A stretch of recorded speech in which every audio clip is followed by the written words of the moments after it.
warahmatullahi wabarakatuh. Perkenalkan, kami kelompok Galileo nomor 33 Praktikum Fisika Dasar yang beranggotakan Muhammad Arya Dewa, NIM D6021014, Puspa Arum Yustiase, NIM D6021016, Amanda Nasirah, NIM D6021017, Jeriza Kusuma Ardani, NIM D6021018. Di video kali ini kami akan mempresentasikan mengenai pengukuran. Pengukuran merupakan praktek membaca skala pada alat ukur sehingga hasil ukur sangat dipengaruhi oleh alat ukurnya, objek yang diukur, bahkan lingkungan atau temperatur ruang kelembapan udara yang secara tidak langsung berpengaruh baik kepada objek maupun alat ukurnya. Hal ini akan memberikan konsekuensi bahwa hasil pengukuran bukan merupakan angka yang absolut, tetapi sangat relatif yang berarti tidak pernah dapat dicapai suatu hasil ukur yang tepat, betul, tetapi yang ada hanyalah suatu nilai yang mempunyai toleransi atau kisaran nilai. Sebagai contoh, kekuatan tarik baja pada temperatur 0 derajat Celcius berbeda dengan pada temperatur 25 derajat Celcius, 75 derajat Celcius, dan seterusnya. Saya Puspa Arum Yustiase. Selanjutnya saya akan membahas alat apa saja yang bisa digunakan dalam pengukuran. Alat yang bisa digunakan dalam pengukuran yaitu 1. Neraca Ohaus, kedua, neraca digital, ketiga, mistar, keempat, jangka sorong, yang kelima, mikrometerskop, yang keenam yaitu Haiku. Berikut penjelasan dari neraca Ohaus. Neraca Ohaus adalah salah satu alat yang digunakan untuk mengukur massa benda yang memiliki ketelitian 0,01 gram.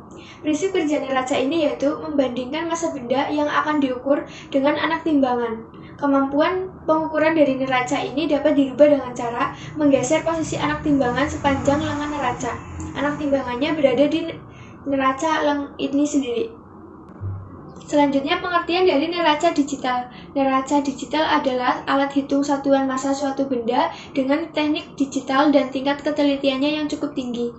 Berikut akan dijelaskan alat pengukuran oleh rekan saya.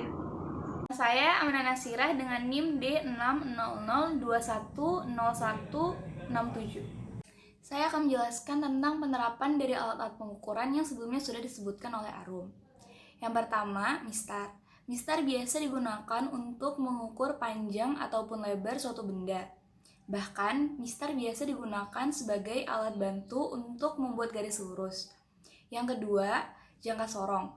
Jangka sorong biasa digunakan oleh para engineer untuk mengukur diameter benda atau lubang pipa. Ketiga, mikrometerskop.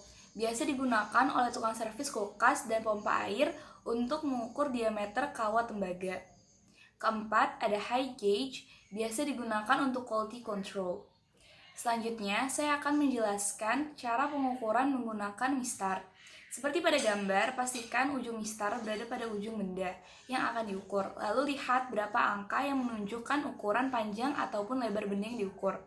Pada gambar, saya mengukur kartu dengan hasil pengukuran panjang 8 cm dan lebar 5 cm. Jangan lupa untuk memastikan mistar lurus seperti pada gambar agar hasil pengukuran lebih valid. Selanjutnya, akan dijelaskan konsep yang berkaitan dengan hasil pengukuran oleh Jeriza. Saya Jeriza akan menjelaskan tentang beberapa konsep yang berkaitan dengan hasil dari pengukuran. Di antaranya adalah yang pertama, angka penting. Angka penting atau yang juga sering disebut sebagai angka signifikan merupakan banyaknya digit yang diperhitungkan di dalam suatu kuantitas yang diukur atau dihitung. Yang kedua, ada ketidakpastian.